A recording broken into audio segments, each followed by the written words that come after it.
Okay, let's dive in. You might have just heard that. Yeah. Well, that sound of things going wrong financially. Yeah, that shattering sound, maybe some nervous laughter. Exactly. And that's what we do here on the Deep Dive. We take sources you send us, dig deep, and pull out the key insights for you. Getting straight to the useful stuff. So for this deep dive, we're tackling The Psychology of Money by Morgan Housel. He's a finance writer, been doing it for, what, over a decade?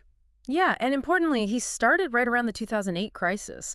That really seems to have colored his perspective. Definitely. And the core idea of the book is pretty fascinating, maybe even a bit surprising. Go on. He argues that doing well with money, it's less about how smart you are, like your IQ, and much, much more about how you behave. Right. It's about psychology, not just spreadsheets and formulas. Think about that.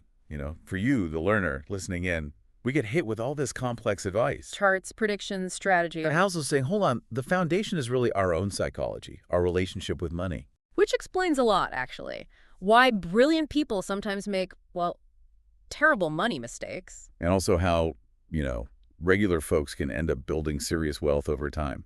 It definitely made me look back at some of my own choices. Yeah, me too. It's relatable stuff. So to kick us off, Housel tells this story, Yeah. this anecdote about a rich executive. Oh, the lamp story. That's the one. He's in a hotel restaurant, gets angry, smashes the lamp. They tell him it's a $500 lamp. But he just doesn't care. Not at all. Pulls out this huge wad of cash, throws $5,000 down, tells the manager basically to get lost. Wow. Seems like he's got money to burn, literally. You'd think so. But Housel adds a crucial follow-up. Ah, there's the twist. Years later, he found out that same executive went totally broke. Oof. So all that flash, it wasn't sustainable. Exactly. It perfectly shows that core idea. Smarts or big income don't mean much if your behavior, your emotions around money are out of whack. It's that emotional side, the psychology, that trips people up. Absolutely. Now, let's flip the coin. Contrast that guy with someone else Housel writes about, Ronald Read. Ah, yes, the janitor philanthropist. Right. His Wikipedia intro is amazing. American philanthropist, investor, janitor, and gas station attendant. You don't usually see those things listed together. Not at all. Grew up poor in rural Vermont. First in his family to finish high school. And didn't he hitchhike to campus? Every single day. I mean, talk about humble beginnings. Completely different world from the exec. Yet Reed, he just quietly invested, was super disciplined over decades. Ended up leaving millions to charity when he died. It's incredible. It just drives home that point. Success isn't always about privilege or fancy degrees. It can be about consistent, sensible actions. Patience and discipline, yeah. Which ties into another huge point Housel makes. Which is? We treat money too much like physics. Yeah. Like it has these hard, fast rules. When really it's more like psychology. Exactly. Full of emotions, biases, weird human quirks. It's messy. That changes how you think about financial advice, doesn't it? We focus so much on what the stocks, the bonds. Instead of the why behind our decisions. Yeah. Understanding ourselves, understanding other people's often irrational money behavior. That's crucial. It makes sense. The human element is the wild card. And Housel really digs into why we behave differently. He says everyone's personal experience with money is unique. Right. Your own history completely shapes your financial worldview. What seems crazy to me might be perfectly logical to you based on what you've lived through. Totally. Like growing up poor versus wealthy gives you a totally different feel for risk. Or experiencing, say, runaway inflation versus stable prices during your formative years that sticks with you. He mentions the Australians, right? How they hadn't seen a recession in like 30 years. Imagine that compared to the U.S. experience. Completely different realities, so people develop different beliefs, different goals. And it's not because one group is smarter. No, it's just different paths, different lessons learned firsthand. Housel says your personal experience, even if it's tiny compared to global history, feels like 80% of how the world works to you. Yeah, that really resonates. So you can have two equally smart people arguing completely opposite points about investing or risk. Because they're looking through totally different lenses, shaped by their lives. It reminds me of that quote, some lessons have to be experienced Before they can be understood. Yeah. Yeah. You can read about a market crash, but living through one. It's a whole different emotional ballgame. Spreadsheets don't capture that gut punch. No kidding. That fear, that uncertainty, You can't model that. Which highlights the limits of just looking at the numbers, right? The human reaction is key, and it can make us do dumb things impulsively. Like selling everything at the bottom out of fear. Exactly. Understanding that gap between knowing something intellectually and feeling it emotionally is vital. Housel also spends a lot of time on luck and risk, Mm. which we often downplay. Oh, yeah. We love to think success is all skill and failure is all incompetence. But it's way more complex. He uses Bill Gates and his school friend Kent Evans as an example, both brilliant. But very different outcomes, partly due to chance events. And it's so hard to tell where skill ends and luck begins, or where risk-taking becomes just reckless. Robert Shiller, the Nobel economist, asked that great question. What can't we know about investing? A lot of it is that random element, luck and risk. And we have biases, Yeah. right? Like we see someone else succeed and think, wow, they're smart. We succeed and think, phew, got lucky there. And the opposite for failure. It really clouds our judgment. Think about someone like Cornelius Vanderbilt back in the day. He seemed to just ignore laws sometimes. And still became incredibly wealthy. Was that bold genius or reckless luck? Hard to say. Or Benjamin Graham, the father of value investing. His single best investment, Jayco, actually broke his own diversification rules. He himself apparently wondered if it was just a lucky break. So trying to copy these extreme outliers, like a Buffett or a Vanderbilt, it might be impossible. Right, because luck played such a huge role. Housel suggests focusing on broader patterns, things that work more consistently for more people. Like what? Like the idea that having control over your time brings more happiness than just more money. That's a more reliable lesson. That leads nicely into the enough concept. Yeah. The story about Kurt Vonnegut and Joseph Heller. At the billionaires party, yeah. Mhm. Vonnegut points out the host made more in a day than Heller got for Catch-22 ever. And Heller's classic reply, yes, but I have something he will never have. Enough. Perfect. It highlights that enough isn't really a number. It's a feeling, a mindset. And it's so easy to keep moving that goalpost, isn't it? You hit one target, you immediately want more. It's a dangerous game. He uses Rajat Gupta as an example, right? Mhm. Already super wealthy, but got involved in insider trading, chasing more. And long-term capital management. Nobel laureates on board, risking everything they had and needed for stuff they didn't need. And they blew up. The lesson being, don't risk what's important for something that isn't. Know you're enough. It's a powerful, if difficult, thing to define for yourself. What is enough for you? So, okay, if you figure out you're enough, how do you actually build wealth effectively? Housel points to compounding. The eighth wonder of the world, supposedly. He uses the Ice Age analogy. Tiny changes, super slow, almost invisible day to day. But over thousands, millions of years, massive glaciers carve landscape. Exactly. It's not about sudden force. It's about time and consistency. That's compounding. Earning returns on your returns. It's exponential, which our brains aren't really wired to grasp easily. We think linearly. Which is why Warren Buffett is such a key example. Yes, he's a great investor. But the real magic is that he started investing as a kid and just kept going. For decades and decades. Yeah, Housel points out someone like Jim Simons actually had higher annual returns. But started much later, so Buffett's total wealth is vastly larger. Time is the secret sauce. And if time is crucial, then the most important thing becomes sticking around. Survival. That's the next key point. You need to stay in the game for compounding to work.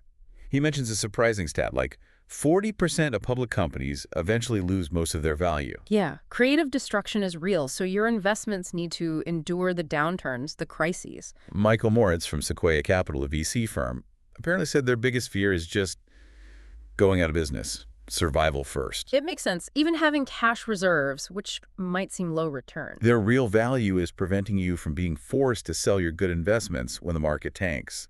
It lets you ride it out. It's insurance against panic selling. So you need to survive, you need time, and you need a plan, right? But Housel adds a caveat. Plans rarely go according to plan. Exactly. Life throws curveballs. Yeah. So your financial plan needs flexibility. It needs room for error. A margin of safety, because unexpected stuff will happen. Just look at the last 20 years. 9/11, the '08 crisis, the pandemic. Who saw all those coming? Nobody. So a good plan isn't rigid. It anticipates surprises and has buffers built in. It's about resilience. Which connects to his point about tails. Right. Tail events. Those rare, super high-impact things, positive or negative. Black swans. He says these outliers often drive the majority of results, especially in things like venture capital or even the broad stock market. Yeah, like a tiny percentage of stocks delivering most of the overall market gains over time. Jeff Bezos at Amazon gets this, apparently. He accepts that many Amazon bets will fail. Because one or two massive successes, those positive tail events, can more than make up for all the losses. It's a different way of thinking about risk and return. You have to accept the small losses to capture the big, rare wins. And achieving those wins often comes down to consistency, not necessarily brilliance. Ah, the Napoleon quote. Yeah, that a military genius is just someone doing the average thing when everyone else is freaking out. He applies that to investing. Like, imagine someone, call her Sue, just investing $100 every month, rain or shine, through recessions. While Jim and Tom are jumping in and out, trying to time the market perfectly, Sue probably ends up ahead, right? Yeah, Just yeah. by being consistent, by not panicking. it's a powerful lesson. Discipline beats timing, most of the time. Just keep showing up. Okay, so behavior, time, survival, planning for error, consistency. What's the ultimate goal? Housel argues it's not just the money itself. No, it's what the money buys you, and the best thing it buys. Control over your time, freedom, options. He calls it the highest dividend money pays. Doing what you want, when you want, with who you want, for as long as you want. That really hit home for me. He mentions his own miserable investment banking internship. Mm. Great pay, but zero control. Yeah, the feeling of being trapped, even with a good salary. Having enough savings gives you the freedom to walk away from bad situations, pursue things you care about, spend time with family. That's real wealth. It shifts the focus from accumulation to autonomy. He also touches on the paradox of materialism, trying to buy respect with fancy stuff. Right, like buying an expensive car hoping people will admire you. But people usually just admire the car. They don't really care about the driver. They're thinking about themselves. He uses the valet example. They see the nice car, they might imagine themselves driving it, but they rarely think, wow, the driver must be amazing. So chasing status with stuff is often futile. What actually earns respect? Humility, kindness, empathy. Things money can't buy. Which leads to his definition of wealth itself. It's not what you spend. No, wealth is what you don't spend. It's the cars not bought, the upgrades not made, it's unspent income. He distinguishes between being rich, having a high income right now, and being wealthy, having accumulated assets, financial security. And building wealth is less about your income or even your investment returns and more about your savings rate, how much you keep versus how much you spend. It's like energy efficiency, he says.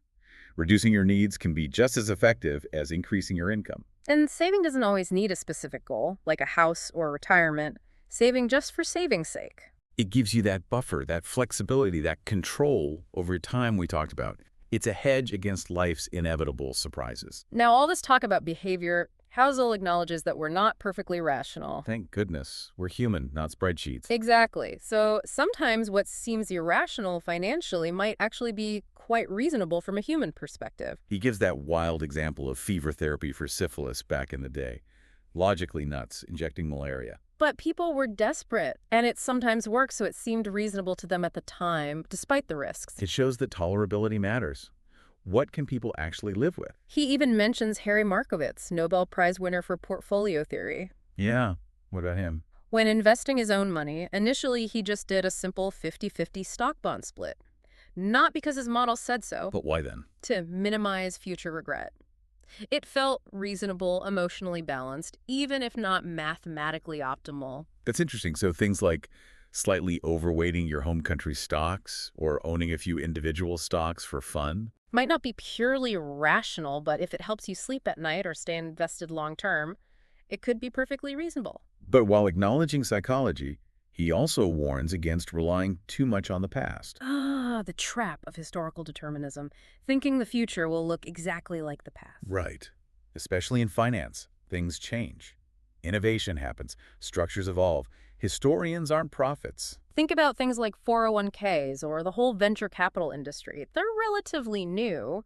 Past data wouldn't fully capture their impact. Even Benjamin Graham apparently changed his views on stock analysis later in life because the market evolved.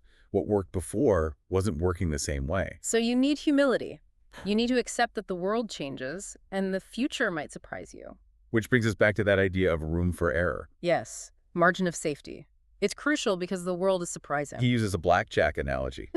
Even if you're counting cards and have a statistical edge, You can still lose any individual hand. Bad luck happens. So you need enough capital, enough of a buffer, to withstand those inevitable losses and stay in the game long enough for your edge to pay off. That margin of safety isn't just being conservative. It's essential for long-term survival and success. It protects you from being wiped out by randomness. I know for myself, I tend to assume lower future returns than history might suggest, and keep more cash than maybe is optimal. That's my room for error. That sounds perfectly reasonable. It's about acknowledging uncertainty. And acknowledging that we change too. Housel talks about the end of history illusion. Oh, yeah. That feeling that we've pretty much finished developing as people, that our current values and goals are fixed. But we haven't. Think about yourself 10 years ago. Did you want the exact same things? Probably not. Definitely not. So making extreme financial plans based only on your current desires can lead to regret later. He advises balance. Avoid locking yourself into something too rigid because your future self might want something different. And be willing to abandon old goals if they no longer serve you. Don't fall for the sunk cost fallacy in your financial life. So investing involves uncertainty, requires room for error, consistency. Does it also just involve pain sometimes? Absolutely. Housel says investing has a price, just like anything worthwhile. And that price isn't just dollars and cents. It's volatility, fear, doubt, uncertainty, regret. All those lovely emotions. He compares it to buying a car versus stealing one. The price of the car gets you reliable transportation. Trying to steal it might seem free, but usually ends badly. So market volatility isn't a fine you pay for doing something wrong. It's the fee you pay for the potential of higher returns over time. You have to be willing to pay that fee. He gives examples like Netflix or Monster beverage stock, huge long-term winners. But both spent long periods, sometimes years, way below their previous highs. You had to endure that uncertainty, pay that price to get the eventual reward. Trying to avoid the price, like maybe GE trying to smooth its earnings unnaturally. Often leads to bigger problems down the road. You can't cheat the fee forever. What about bubbles? Why don't we seem to learn from them? Housel suggests it's partly because nobody ever agrees on what caused them or who was to blame afterward. The narratives are always contested. And during a bubble, what looks like crazy speculation. Might actually seem rational to short-term traders just riding the momentum, even if they know it's unsustainable long-term. Different people playing different games. That's another key point, isn't it? Understanding your own game. Yeah, and not getting swayed by what others are doing, especially if they have different goals, different time horizons, or different risk tolerances. It's easy to see someone else's fancy spending and feel like you need to keep up. Even if their financial situation is totally different, social comparison is a powerful, often destructive force in finance. Know thyself, know thy game. He also notes how pessimism often sounds smarter than optimism. Doesn't it, though? Bad news grabs headlines, feels urgent. Progress is usually slow, gradual, less dramatic. Negative events often feel like they affect everyone immediately, while positive trends build over time. Think back to 2008, 2009. The predictions were dire, end-of-the-world stuff, and things were bad. But progress eventually resumed. Optimism, while maybe less intellectually stimulating sometimes, is often the more realistic long-term bet. But in times of high uncertainty and high stakes, like a financial crisis, People get desperate for answers, right? yeah, they become susceptible to believing anything that sounds plausible or offers certainty, even if the evidence is thin. Like latching on to confident-sounding TV pundits, or Right. worse. Falling for something like Bernie Madoff's Ponzi scheme, the desire for easy, predictable returns in a scary world was overwhelming. It's a dangerous vulnerability when stakes are high. Ultimately, Housel concludes, everyone operates based on the stories they tell themselves about how the world works. Your own narrative, built from your experiences, your biases, your hopes and fears. And acknowledging that your story isn't the only story, that everyone has their own perspective, requires humility. It's a great point to end on. Humility is maybe the most underrated financial trait. So, wrapping up our deep dive into the psychology of money, it's clear that managing money well goes way beyond math. Yeah, it's deeply human. Understanding your own psychology, the power of time and compounding, the need for survival and room for error. And recognizing that true wealth might be more about controlling your time than just having a huge bank balance. So here's a final thought for you, listening in. Take a moment to reflect on your own money story. How have your unique experiences shaped how you think and act financially? And importantly, are those beliefs and behaviors still serving you well today? Or is it time to maybe update your narrative? Definitely something to chew on. If you found these insights from the psychology of money helpful. And you want more deep dives into books that unpack finance and wealth building? Then please subscribe to our channel. We explore sources like this regularly. And follow us for ongoing insights. We're always digging into the fascinating world of money and the minds that manage it.